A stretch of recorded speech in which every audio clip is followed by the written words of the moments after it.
do the things you know you can and need to do Right. to accomplish the task. And if you don't get up the mountain, it's okay to stop, ask for help, and get back down with somebody else's rope. All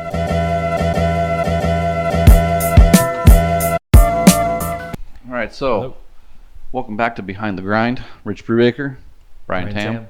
Today we're going to be talking about burning out, maxing out your levels, redlining as an entrepreneur, as it were. How do you deal with all the pressure, all the deadlines, all the financial issues, people issues, personal issues, everything, as much as we can cover.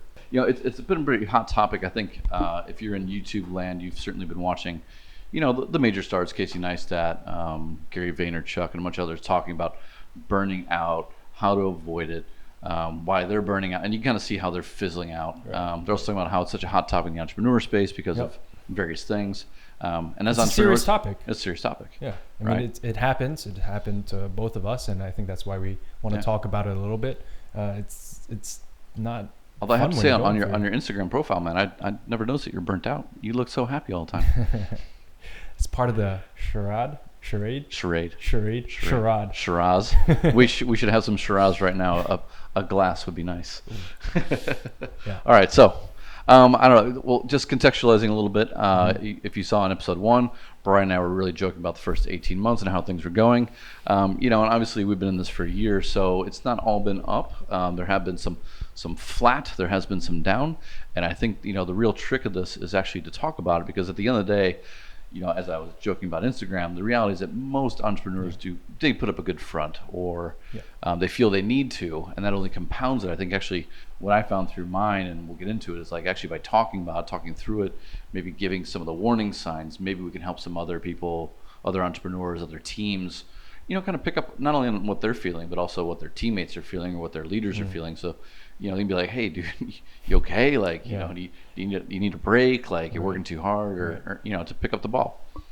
Yeah, totally. I mean, we work in an ecosystem, right? And so if one person is lagging behind for whatever reason, as a leader, as the founder of the company, that's kind of your job, right? Or if you're a leader in the community and you see somebody else lagging behind, and you recognize the symptoms, then that's a great way for you to step in, or at least, you know, check in, right? At the bare minimum. At least check in, right? And we all like to think that we're going to check in on each other, but the reality is that, you know, we get busy and whatever happens, and 6 months later we learn that, you know, Brian's got a lot of gray hair, and you know, we wonder, you okay, man? Not that bad. Oh yeah, and you check in on me every month. You're like, wow, he still has hair. All right, so let's get into it, huh? Let's get into it. Yeah. Because there's a lot to cover. There's a lot of good stories or war stories that we can share. And maybe let's just set up a really real context for you. Sure. What was that like when you first went through it? What did you know it was burnout? What was happening? So the first time, honestly, I had no idea what was happening. I had Googled everything, and it all said that I'm going to die. Yeah. And it was weird. I'm one of those people that, like, I physically manifest my stress. Yeah. And going into the first one, actually, that was the big one. That was like the, you know, and there were, you know, and if I look back and I think about it, like, there was a good 6 months of like warning signs. So I didn't understand what was happening. I really thought I was just sick. Wow. You know that you're tired, and you know that you're stressed out, but you don't really put it all together. So, you know, like sick in what way though? I mean, if you want to. So actually, you know, a little. one of the things that like really annoyed me, it really pissed me off, was that I was just super tired, right? And I just could not like feel, no matter how much sleep I got, I could never feel refreshed. But then I had what I call foggy brain. Actually, I found that term. Thank you, Google. We're basically like, we're here, but we're not here. It's a little like, slower. A little bit slower. I'm not really tracking. But also, like, when I was going through that, it would kind of create this moment of like, I won't call it pure panic. Like, I started to realize like anxiety is a different thing from a panic attack. Okay. But I would like kind of like start to get really kind of physically tighten up. My back would just be, you know, ripped. And then what I'd find is like there'd be moments or episodes that could last a few minutes or a few hours, where you're like, your vision would tighten up, your ears would ring a little bit, like, you know, headaches every once in a while. Like, I never got migraines. I have friends that go down on migraines. Like, that sucks. Yeah. But those were the early signs. And what was happening around you to, you know, quote unquote, cause this, right? In the business context or personal, whatever is happening. So, I mean, at the end of the day, like I'm someone who takes on too much, and I work long hours, right? Like that Yeah. clearly I I mean, haven't that's an learned. understatement. That's why I'm laughing. I haven't It learned takes up too I much. haven't learned anything. No. The reality is, like at that time, I was let's see, I was 2011, so I'm in my mid to late 30s. There's a few things that are happening. One is that I was running collective, hands-on, and teaching all at the same time. Wow. I just got married, and I was like a year into that.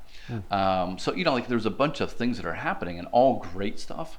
But what was happening was I just was not sleeping, and I was starting to feel a lot of pressure because I would say all the platforms and my marriage, thankfully, had been doing quite well, and actually I kind of felt like I was peaking in a way. Okay. So I was putting myself in a lot of pressure to like do the next thing, grow the next whatever, take the next step. And hands-on was Shanghai, Chengdu, Hong Kong at the time.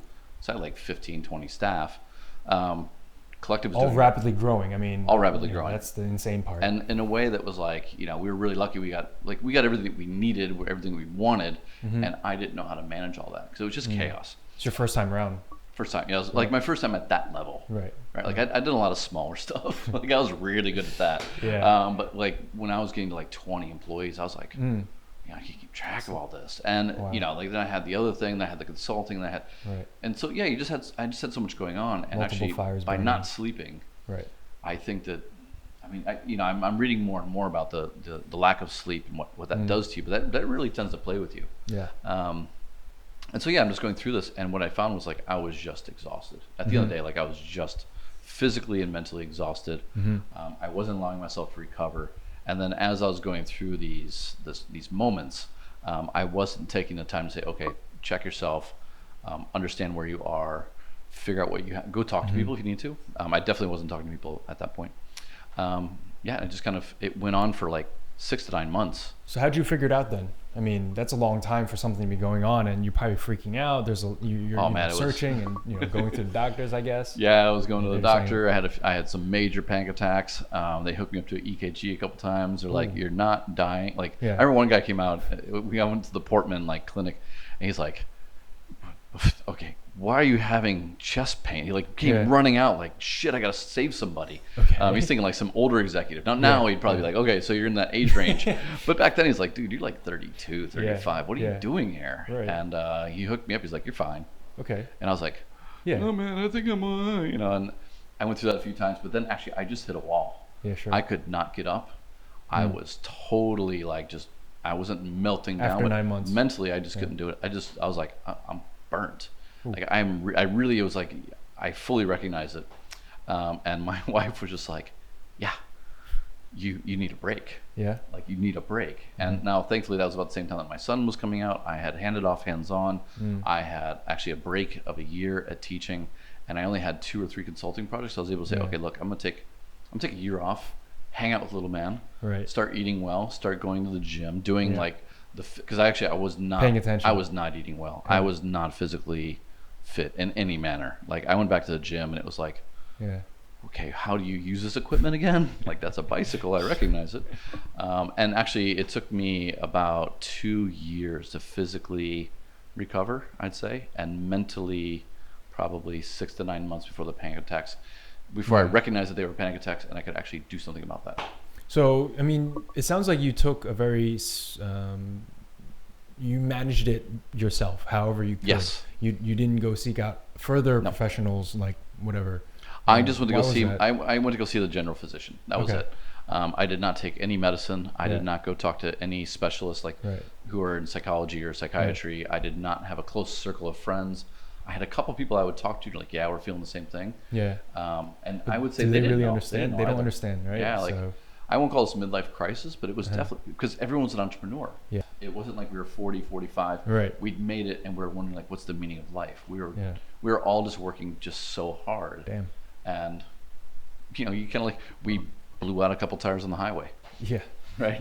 And so, how did the people around you react? Your employees, your wife, what was that like? So I'd say my employees just basically started kind of, oh God, Rich is grumpy, right? Or they would recognize the days, they'd recognize the symptoms and just know don't go too far. Yeah. Right. but they also recognized that I was like taking a lot of time out of work. Like it was actually counterproductive for them. So actually the team started to wobble, which only made it worse.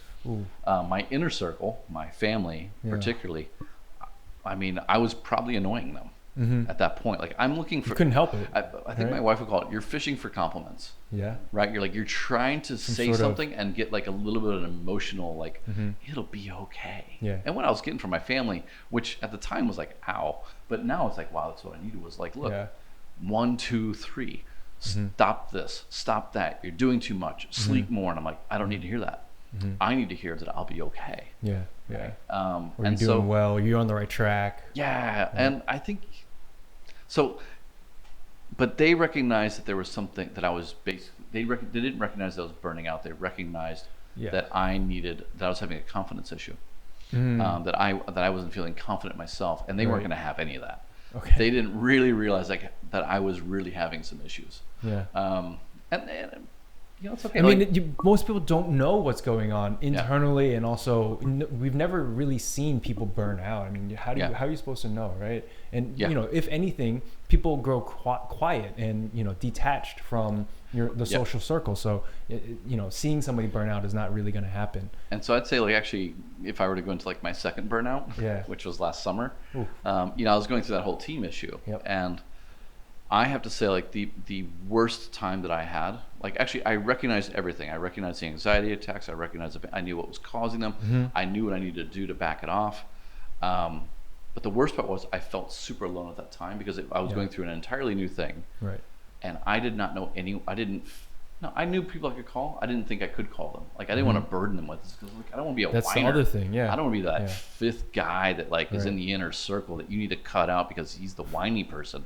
Because that's actually the irony of all these comments right now. Is like, if you look in the general environment around burnout, the same people telling you that burnout's a real problem are also telling you if you have 5 friends and one of them's a loser, cut that loser out. Yeah. What if that loser's just going through a shitty time, right? And they need you. Some compassion, They need some compassion, and they need some tools. Yeah. And if you're like, well, dude, I've known you for 12 years, I need to succeed, and I can't do that when you're around me. Or they just say shit like, you just need to be more confident, Believe in yourself, you get through this. And we're like, that's not it. That's not the answer. It's not helping me, man. Right? And I think that makes it harder because as an entrepreneur, you tend to feel like, one, you are crazy, and you are a little bit because you built a business that you think no one appreciates, and then you're wondering why no one appreciates it, and you're getting down about that, and it's just a cycle.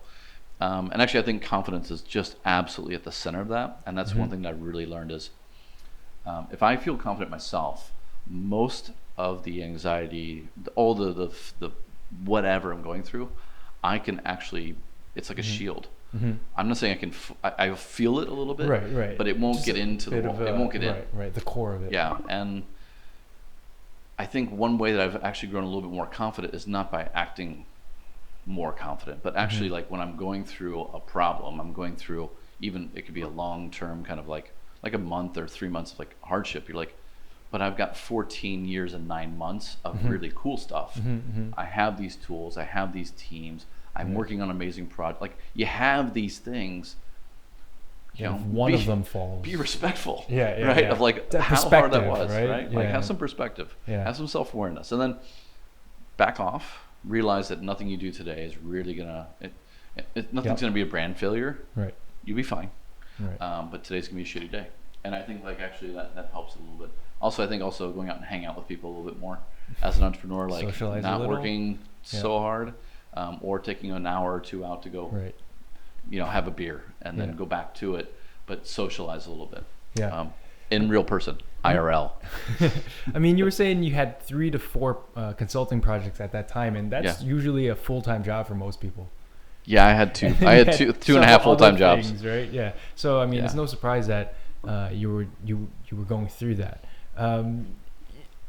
But at the same time, we all have these big ambitions. We are, as entrepreneurs, are trying to change the world, trying to create some sort of impact in society. How do you know when you're getting to be delusional? I mean, well, in the middle of a panic attack, you're pretty fucking delusional, or at least you think you are. Yeah. This is a good question, and I think that it's something that a lot of entrepreneurs wonder about. Like, is this product got a market? Does this market value my service?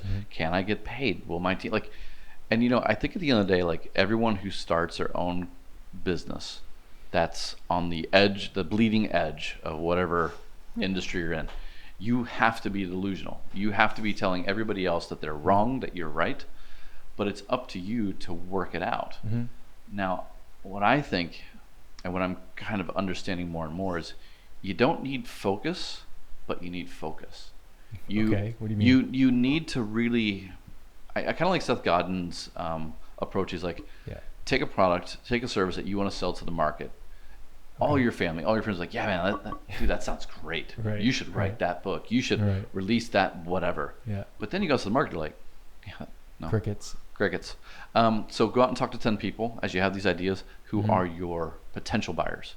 They represent the market segment. You know they have the money because you've worked with them, so you know they have the money if they trust you, if they value it, and if you can get perspective that way. If you can get 3 people on, then you know you're not an idiot. You know you just need to tweak things. Some sort of validation, on your internal thoughts. But real validation, like you're getting the feedback that actually helps you. Versus, yeah, man, that sounds cool. I'd buy it. Yeah. And then you put it out and no one buys it. You're like, dude, but you said you buy it. Like, yeah, I didn't think you put it out, right? Like, your friends and your family and the people, they're totally biased. They want you to win, but they're not actually invested in your win. Yeah, sure. Right? And they're definitely not invested in your loss either.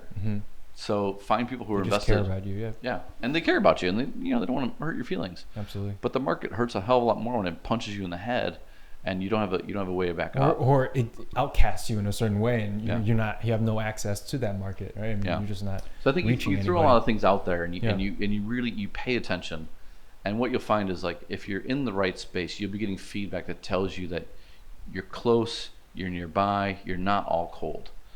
But if you throw out one idea and you spend the next 10 years developing it, without you're getting either delusional or you're a genius, and you won't know until you fully know, right? Like, well, I mean, hopefully you don't wait those 10 years, right? You could break that down into 5. You could break that down into one every year, every quarter. I mean, you have to find those, in my opinion, right? You really have to find those micro wins to keep yourself going. You have to get that real customer feedback, real paying clients, however small, to get started, so that you're at least walking down some path, right? And if speaking about a path, like I constantly talk to my team about, like, we're on a journey and there's 3 summits in front of us. Right. It's delusional to think that you can jump from here to the top of the summit. You can't climb Everest in a Most people single don't get leap. that. They don't get that. They don't get that. Right. And you're delusional if you think that you will not have to turn around at some point. There is no GPS in entrepreneurship. You have a map, you have a compass, you have tools, and it's up to you to work out how to get through the forest, the marshes, over the river and through the woods, and get up to the top of that mountain. Yeah, right, exactly. Right. So you're not delusional. The mountain is there, but you might be totally on the wrong as long path. as you actually have some feedback from the mountain. Mountain's actually there. Right? Let's make sure that the mountain is actually there, though. Now, unless you're totally dehydrated and you're deluding yourself that there's mountains. But if you see real drink mountains, water. you've got to have a path there. And if you can't find a path, right, most likely the mountain that you see is not realistic. Okay. So why do you think people become burned out, or going down this path in the first place? Well, I think everybody's a little bit different. I'm just going to come back to confidence. My father's an entrepreneur, and when he and I would speak, I mean, he just has a way of processing the information in a way that's also, he can separate the emotion from the practicalities of the decision or of the challenge in front of him. Where for me, actually, I would say I'm a very emotional person on some of this stuff. I've learned to better control that, and that has benefited me. Okay. I also think that you just need to take vacations. You just need to unplug a little bit, and that's not to say you still can't work 115-hour weeks if you want to. I mean, if you can, some people can, and some people do very well at that. But at the same time, you also have to understand, like, there are limits to that. Right. And you to only respect do that those so limits. much. Yeah, respect those limits a little bit. Stay healthy, eat well. Like, if you're going to destroy yourself through entrepreneurship, physically and mentally, at least take care of yourself with some decent food, some decent sleep, and some decent time in a gym or in a badminton court, or just running around the block. Yeah. Right. So now you've been through a couple of these you know, it's awful, but you've been Working on through my third one. Yeah, no, hopefully not, right? Yeah. You're building up the awareness too, right? Right. What can you say about the awareness of what's happening and working through that?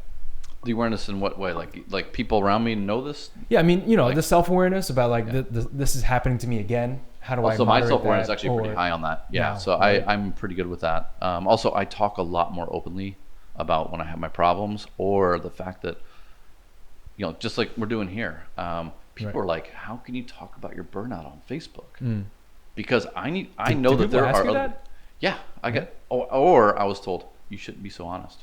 Yeah. People are going to look down on you. But what I realized was like, well, if that person looks down on me, like if a client looks at that and says, "Oh, well, Rich is weak and we're not going to work with them," fine. Yeah. I actually want to help the 5 or 10 entrepreneurs who are going through the exact same thing. Right. Because actually one of the things that was really interesting was like, yeah, my family wasn't picking up on it, but there's like 3 or 4 people. I'm Right. connected to like 2,500 people or something on Facebook and Yeah. LinkedIn, and you're like, no one's helping you. But all of a sudden you get these messages like, hey, Yeah. you okay? Right. Like, we noticed like you haven't been posting, or you're posting differently. Like, Yeah. they would pick up on this behavior change. And what I realized was they were entrepreneurs who'd gone through burnout too.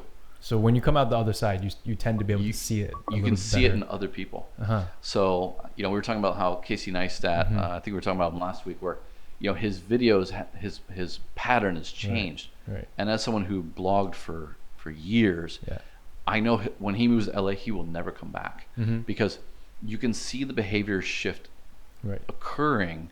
And so actually, I think that's why I talk more about it, is because I just want other entrepreneurs to know, like, it's okay to call me if you got a problem. Right. So right. that is superseding anything else. And actually that helps me as well to think about what I went through, to talk other people through it.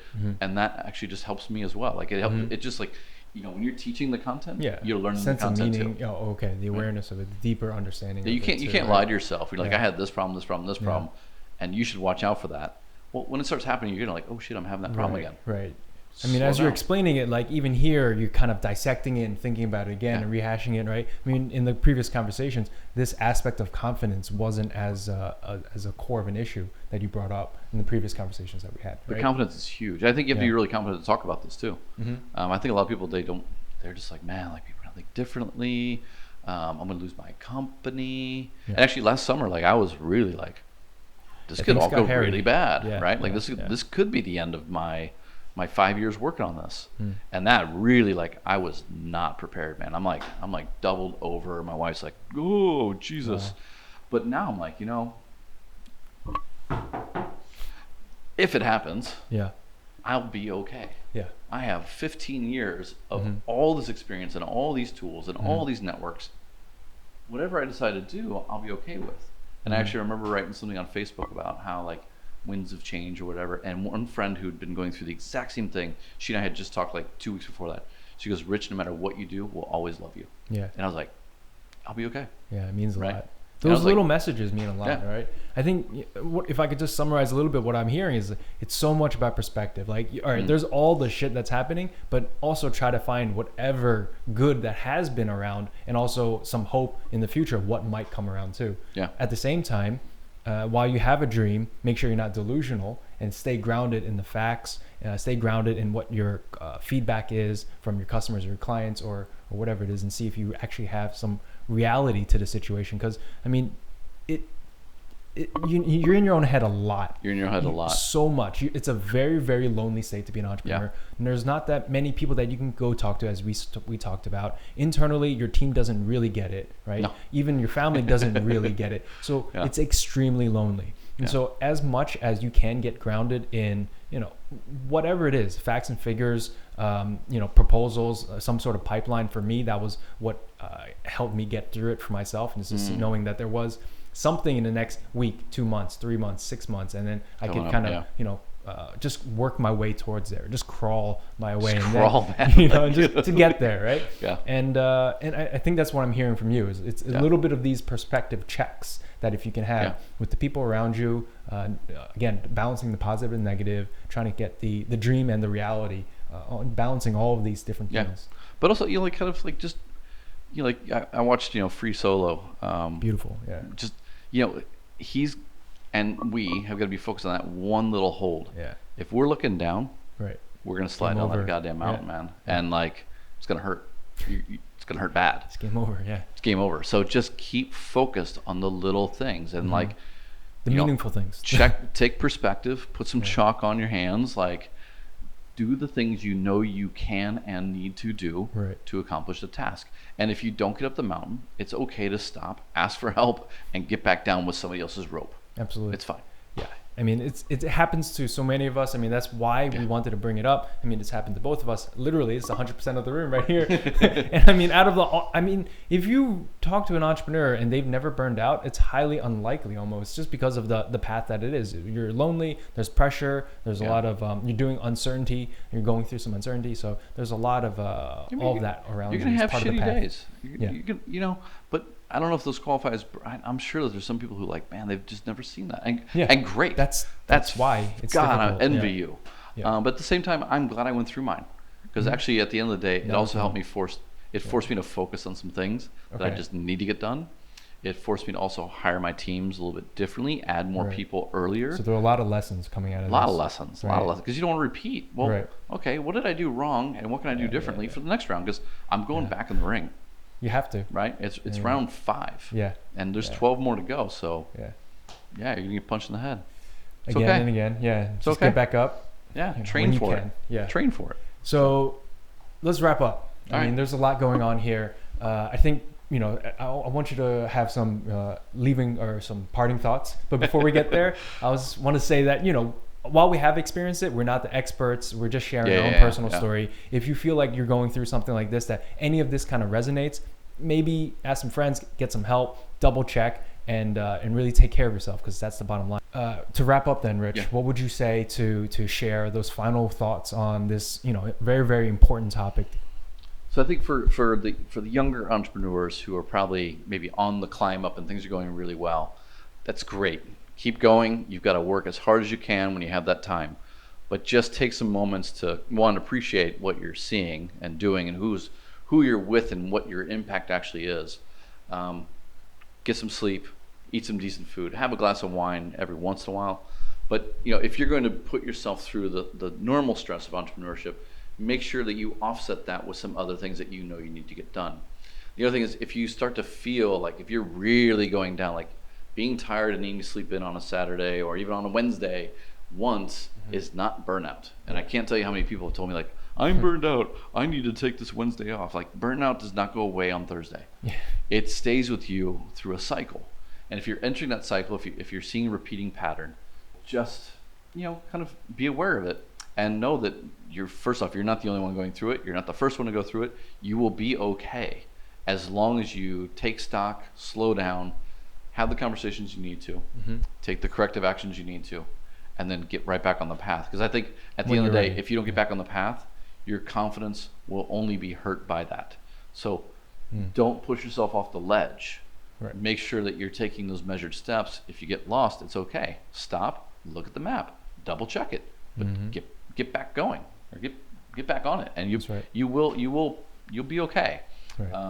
But hustle and grind, don't that's all there. That's required. But so is sleep, and so is a banana every once in a while. Yeah, this was a really great episode. I really enjoyed talking about this topic and just getting deeper into it, because I mean, it's not something you talk about in daily life. So I think that's the final words. Yeah.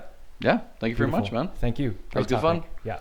Again, thank you very much. See you on the next episode of Behind the Grind. Yeah. Have a great week. Take care.